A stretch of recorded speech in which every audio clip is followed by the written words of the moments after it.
Natural resources, including gas and oil, are the building blocks of a nation's economic strength, and we all depend on these energy resources to power industry, heat homes, bring us our food and other goods.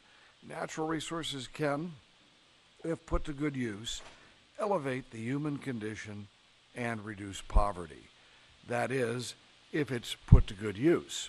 The planet's scarce resources are distributed unevenly around the globe, so history is filled with accounts of nations, states, and businesses engaged in power plays and maneuvers to secure and to move and to utilize and to sequester natural resources. A contest of resources is playing out right now in Central Asia. And so this hearing asks the question, what does the future hold for energy resources in Central Asia? To highlight the importance of this topic, it was just announced today that Russia and Communist China agreed on a natural gas deal worth $400 billion. This is a significant development that takes more gas off the market, and of course this gas otherwise might go to supply Europe. As many of my colleagues know, I've been warning about the growing military and economic power of Communist China for years.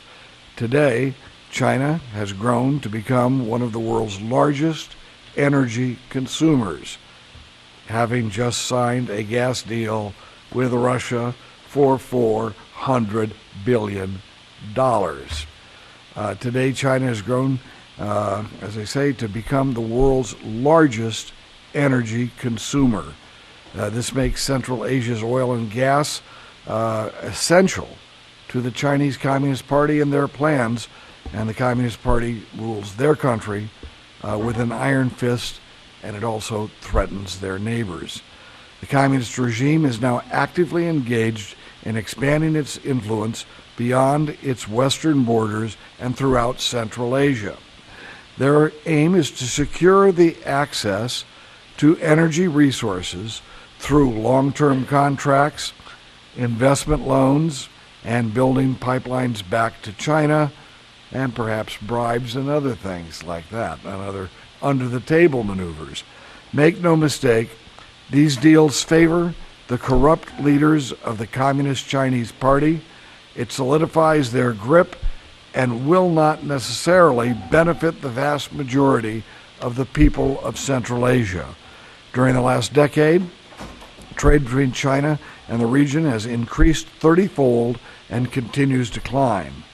This is happening as the spectacle of China's worldwide effort to fence off critical natural resources from the West through bribes and intimidations continues and is quite evident. America's challenge is to find and to implement policies which promote political progress, support the sovereignty of 5 Central Asian countries, and allow their energy and other natural resources to be exported in a strategically and economically beneficial way. That's no easy task. This is made more difficult by our withdrawal from Afghanistan. While it is good that our troops are coming home, I worry that the attention of Washington has paid to the region will actually dissipate once our military is gone. And we have not had a level of actually involvement that I think would be healthy for our country and for the West to begin with. But once our troops are gone from Afghanistan, that attention paid to by our government and our country and our people may even go beyond what we're facing today, which is unacceptable at today's level.